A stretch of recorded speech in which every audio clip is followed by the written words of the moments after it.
Thanks everyone for being with us. We're going to return, of course, to our top story tonight. We revealed at the top of the program tonight that the total cost of managed re-repairs of quake-damaged homes in Canterbury has risen to $170 million. Now, last night we broke news of $160 million, but, and it's a big but, on top of this, 8,000 customers have cash-settled re-repairs to the tune of another $100 million. So this brings the total bill for re-repairs so far to $270 million, or more than $250 million. The EQC Minister Megan Woods, who told us last night the previous government had left her with a mess, only learned of this new blowout this afternoon, I think at about the same time we were learning of it. She's had a meeting with Treasury and her office has spoken with the Prime Minister's office this afternoon. Megan Woods, who is the Minister responsible for the Earthquake Commission, joins us now live. Are you there, Minister? I am, John. Thank you for joining us. Can we go over the numbers? What do you believe now, or what have you been told now, the total cost of re-repairs is thus far? $270 million. So that's the extra $10 million with the updated number from last night, plus the $100 million that I outlined to you that I'd asked for urgent advice from EQC on what the cost of those cash settlements were. So cash settlement. So for people who get a bit confused by this, the $170 million figure, and last night we said it was 160, but it's been updated in the 24 hours since. The 160 or 170 million is money spent on managed repairs, so you're remaining as part of the Canterbury home. And there is a further 100 million paid out, I think, to 8,000 homes where they've said, actually, we've had enough of the Canterbury Home Repair Program, we're going to take the cash and do it ourselves. That's right, isn't it? That's right, and I think for people that don't live in Canterbury and aren't used to these terms, the simplest way of thinking about this is, did EQC or EQR, which was Fletcher's, organise a builder to come around and repair your home, or did you get a cheque in the mail so you could organise that repair yourself? Okay. 8,000 homes have taken cash settlement. Does that mean that we are talking about a very large number of homes overall who are part of the $270 million spent on re-repairs? How many homes do you believe now have had money spent on re-repairs? So what we know, the figures that I've got from EQC today, is that there's been 14,000 that have either been repaired, cash settled, or otherwise resolved. So that means the otherwise resolved means people that had put in a claim saying, I think there was a problem with my repair, but that, the file had been closed because it was found to be no problem with the repair. So that full amount was 14,000. Okay, so 14,000 homes have had re-repairs that cost money, right? And that is from, and sorry, forgive me, I'm just getting these numbers out of the recesses of my skull. That is out of a Canterbury home repair total of 67,000?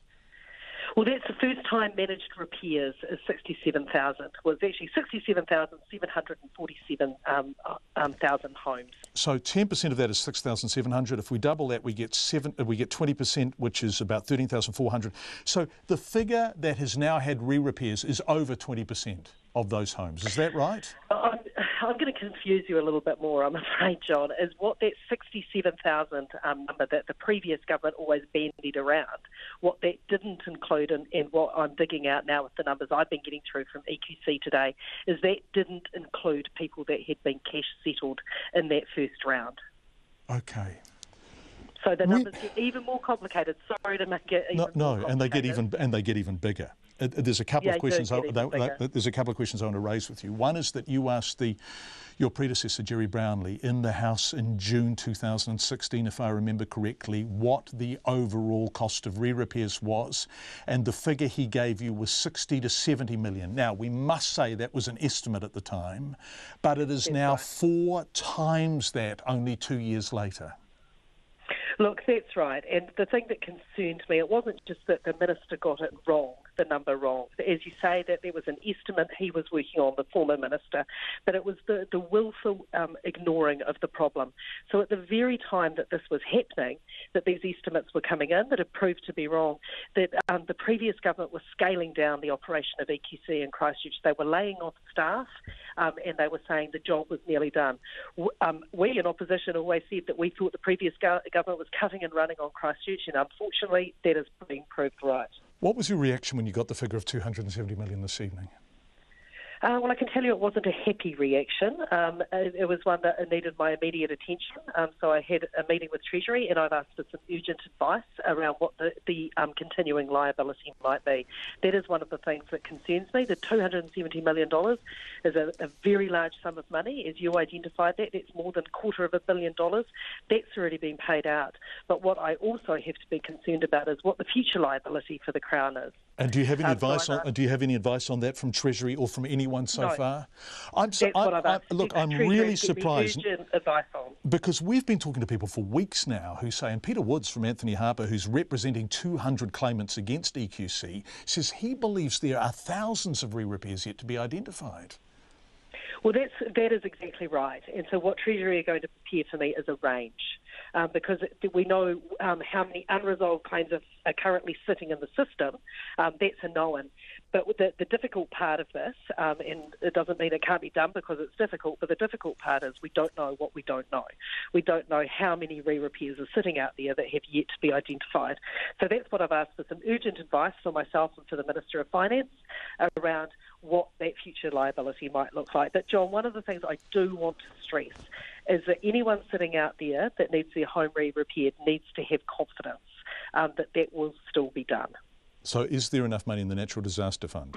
Look, well, that's one of the things that I also had another discussion with Treasury around today in terms of what that happens. So what will happen in terms of process when the Natural Disaster Fund dips below $200 million, that will trigger a letter to the Minister of Finance and myself and say we're likely to come asking for a triggering of the fund and to trigger the Crown guarantee. Now, the most likely date that I've been given that would require the Crown to contribute some money into that fund would be December of this year. Okay. I'm going to do something unusual here, and that is that we've got Simon Bridges, who's going to be next from a media stand-up he did in Christchurch earlier this afternoon, and I'm going to kind of paraphrase or précis what he is about to say.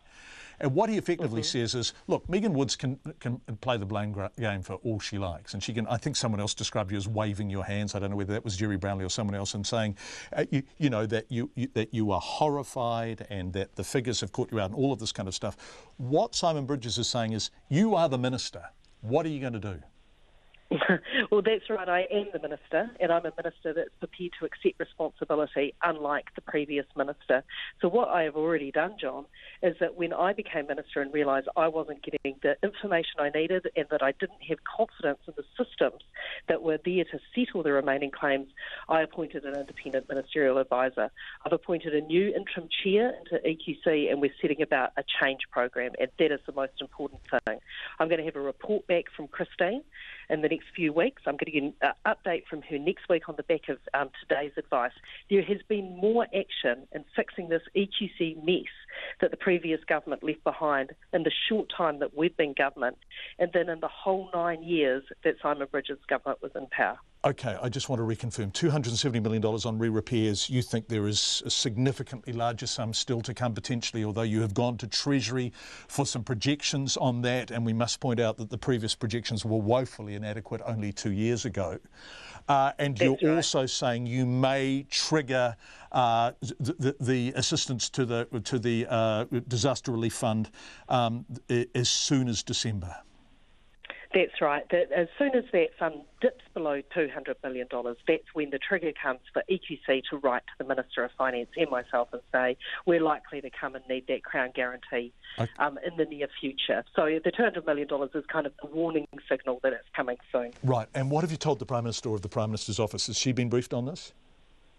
Yes, and I've also had a conversation with the Minister of Finance as well, and just let them know what the figure is, how that's made up, the further information I've asked for from Treasury, and that I'll keep them updated on it. One of the things that's very rich for Simon Bridges to say that I'm waving my hands in the air when his government, when they were in power, sat on their hands for 9 years and did nothing. What about Sid Miller's hands?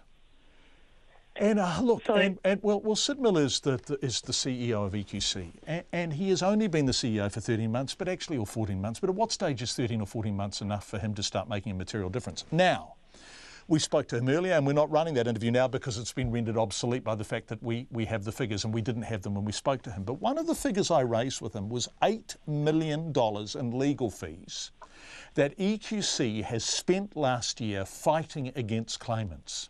If he is a change agent, if EQC are now going to step up and acknowledge the magnitude of their failure in repairs, why did EQC spend more money than ever before last year fighting its own clients in court? Look, and I think that's a good question, and it's certainly one that I've discussed. I mean, of course, the Crown does also have to make sure that there are fair settlements that are going through, and that people are being paid what they are rightfully entitled to, and that does cut both ways, and I've always acknowledged that.